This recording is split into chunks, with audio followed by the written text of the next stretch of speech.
A esta hora quiero saludar a Juan Ibarrola, especialista en temas militares en México. Señor Juan, bienvenido, una muy buena tarde. Muy buenas tardes, Carlos Eduardo, para ti y para todo el auditorio. Es Buenas un tardes. gusto.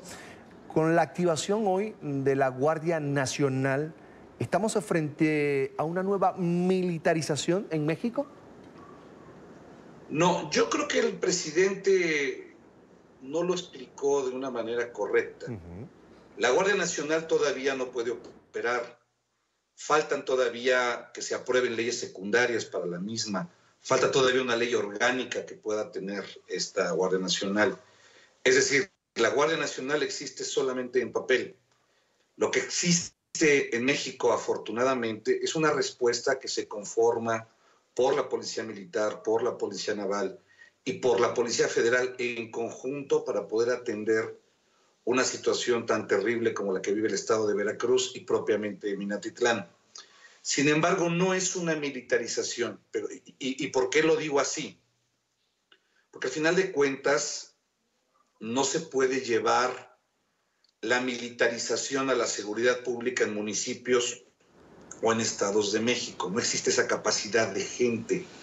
Las Fuerzas Armadas mexicanas no son arriba de 300,000 elementos. Difícil para poder cubrir todo el territorio nacional, dejando de hacer las labores militares.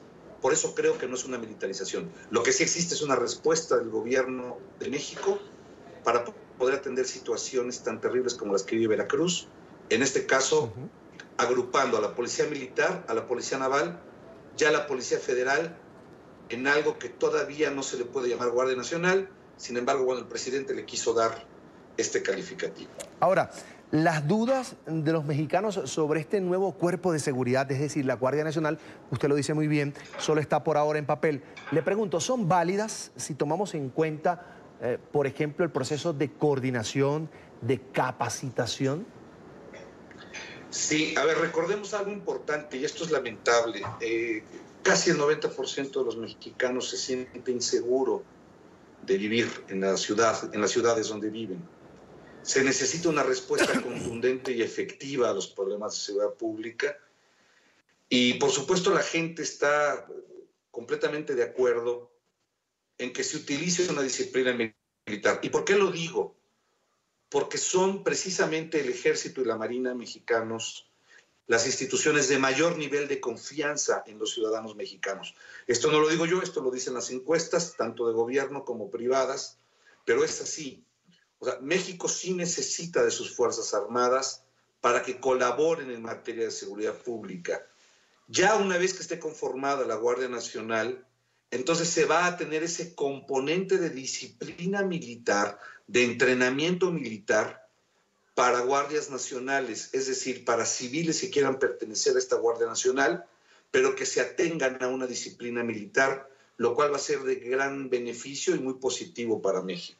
¿No es un riesgo que este nuevo cuerpo tenga ese rango militar, esa disciplina militar, por ejemplo, en temas de violación a derechos humanos? No, te pongo un ejemplo estadístico muy importante. En los últimos 10 años, las Fuerzas Armadas han recibido, bueno, la Comisión Nacional de Derechos Humanos de México ha recibido más de 140,000 denuncias por supuestas violaciones a derechos humanos cometidas por militares en 10 años. De estas 140,000 denuncias, solamente 137, no 137,000, 137 se han convertido en recomendación por parte de la Comisión Nacional de Derechos Humanos hacia las Fuerzas Armadas. Estamos hablando del 0.6% de violaciones, es decir, en la realidad, en la práctica, no tenemos unas Fuerzas Armadas que violen derechos humanos en México, ni mucho menos sistemáticamente como se ha querido entender, no. Debemos de ponerlo en un plano objetivo. Las Fuerzas Armadas en este país tienen más de 100 años, es decir, lo que conocemos como Ejército, como Marina, como Fuerza Aérea, y en estos 100 años jamás han querido usurpar el poder, jamás han querido violar derechos humanos, jamás han querido abusar del pueblo. Aún y a pesar de lo que se pueda llegar a creer, esto no sucede en México. Tenemos Fuerzas Armadas que están para servir a la gente, para servir al país y, por supuesto, para servir al gobierno en turno. Quiero aprovechar esta oportunidad, señor Juan, para preguntarle, porque La respuesta que dio el presidente Andrés Manuel López Obrador ante la masacre de Minatitlán fue calificada como tardía. El presidente recibió críticas, por supuesto, directas de los familiares de las víctimas, pero también hay quienes dicen que desde que llegó al poder y más allá de su popularidad, que es muy alta, AMLO pues no ha hablado mucho, no ha tocado en profundidad el tema de la lucha contra el narcotráfico y el tema de la inseguridad, que es el principal problema que reportaron los mexicanos durante la campaña electoral. Y creo que es correcto, no se ha pronunciado de una manera estratégica en función de lo que va a pasar. Al final de cuentas se está dejando todo en manos de la creación o de la respuesta que va a dar la creación de la Guardia Nacional. Es muy importante que se haga, es necesaria la Guardia Nacional. Sin embargo, no puedes basarse en una estrategia de seguridad intermedia o de seguridad pública federal solamente en la creación de un cuerpo como la Guardia Nacional. Se tienen que alinear los estados, se tienen que alinear los municipios, deben existir mejores policías, mejores pagadas, más dignas, más profesionales en México, que desafortunadamente no en todos los lugares existen. No voy a decir que es una generalidad, pero no en todos los lugares. Minatitlán es un caso, no tiene una policía municipal que pueda dar una respuesta verdadera. De las 202 cámaras de videovigilancia urbana que tiene Minatitlán, solamente sirven 14. Entonces, ¿se necesita una respuesta municipal y estatal para poder atender los problemas de seguridad pública? Por supuesto que sí, porque aún si no es así, si no se va a dar esa respuesta, ni teniendo una gran Guardia Nacional, se van a poder solucionar los problemas. Esto ya lo hemos vivido muchas veces en México.